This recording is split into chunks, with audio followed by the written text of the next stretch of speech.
I am Jimmy Akena, the current leader of the Uganda People's Congress.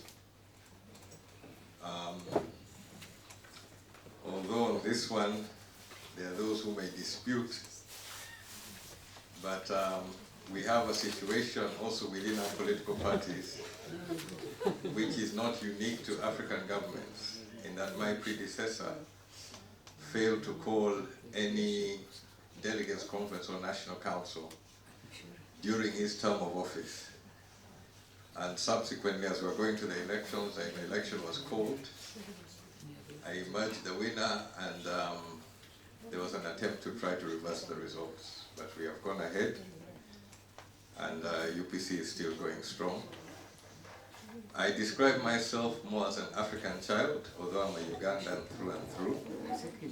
And this is because after the coup of '71, when Idi Amin took over, I was first exiled in Tanzania, deported, jailed, and then was able to escape to Tanzania, but without my parents, in that my father was in Sudan, my mother was not allowed to leave, and as the host, we were hosted by Mwalimu Nyerere until my parents were later able to join us. So as we refer to some of the great leaders of Africa, I knew many of them as uncles. Mwalimu Nyerere played an important role in my younger life. Kenneth Kaunda, we spent a lot of time in Zambia. So I have references or connections across Africa. I remain an African optimist in spite of the difficulties we face.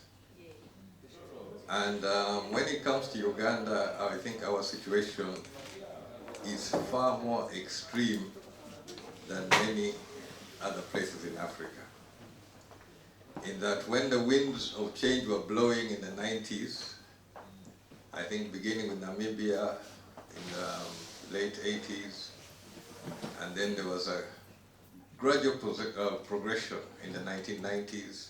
A lot of countries are going to multi-party democracy.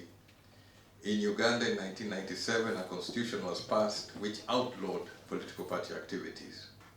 And this is in the full grain of pressure for countries to democratize, yet in Uganda went in the opposite direction. At that time, political parties were allowed to exist, but only to operate in headquarters. You could not recruit members, you could not have meetings, you could not field candidates for any election. And effectively, we had gone from a situation where we had a military government. In the changing times, the military government, to show some signs of changes, had actually restricted the political parties. So Uganda only went back to multi-party democracy in 2005, where we returned, and personally I returned, I contested for Member of Parliament and got elected. I have recently come out of an election for the third term, and the Uganda People's Congress is trying to play its role.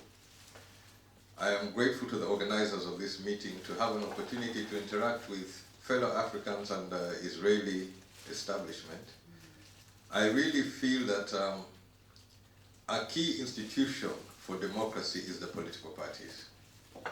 And we need to have links across board, because despite the changing fortunes of time, I think largely political parties have weathered a lot of the storms. And they're political parties which have similar ideological backgrounds. In the past, many of our parties had connections. For example, the Uganda People's Congress was closely linked to the Labour Party of Israel. But those connections can go beyond this government-to-government interactions. My late father cut his political teeth in Kenya with the late Tom Mboya. He was a founder member of the Kenya-Africa Union, which later became KANU. Had a very close relationship with the Right Honorable Prime Minister's father, and I hope we're going to be able to continue this relationship into the next generation. But I think it's important linkages, because I remember at times when there was problems in Kenya, there was at least a refuge for certain sections to keep the political light burning.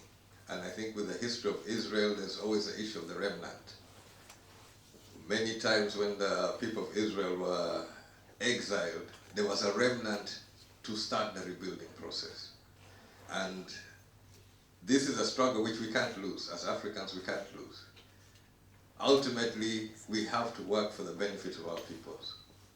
Despite the hurdles we go through, despite the difficulties, the stop and start, we have to succeed. At the end of the day, we must provide a better environment for all our citizens as best as we can. I'm sorry, when you give a politician a microphone, we tend to go, but there are a few matters which I wanted to touch on, which I feel are of great importance. The question which kept on coming about Zimbabwe and Uncle Bob's record. The critical matter in Zimbabwe is land. And in the history of Zimbabwe, the war was fought over land. President Mugabe's key constituency were fighting for land. And throughout the whole African history where people fought for independence, supposedly fought for independence, most of the fighters were actually fighting over land. Uganda, we didn't have that problem. Our colleagues in Zambia did not have that issue. In Kenya, you had the Kikuyu Highlands and the Nandi area, and those are the areas which fought. Even when you get into the depth of the post-2007 elections, a lot of it at the grassroots was over land. Because largely you found coalition partners in that election, but there was conflict over land and how the land question was addressed. My colleague, I think from South Africa has one of the triggers which we must watch out for. And it goes back to the land question. I had the privilege of being in South Africa for the 100 years celebration of the ANC. And the welcome which Robert Mugabe received in the stadium was something to reckon with. And his connection with the people is the land. He appears as somebody who is standing for the land despite anything else which may be carved around it. And these are triggers which we must seek to avoid.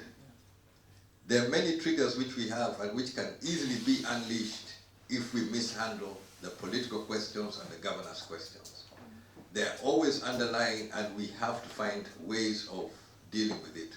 And one of the things which I was hoping, and I still hope that we can work out in the context of future relations with Israel and with other political players, is we have a generation of youth who are in a terrible hurry to get to where they're going.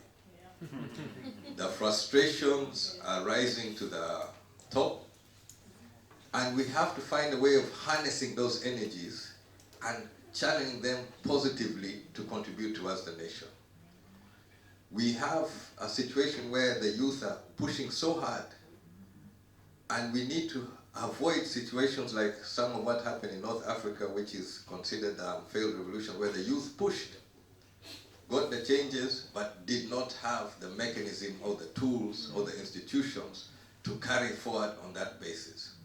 And therefore, the issue of strengthening political parties, working with political parties, and finding mechanisms of absorbing these energies in a positive form is something which I hope we can all find ways to work towards. Thank you once again, and we have great hope for Uganda. I say all this for God and my country.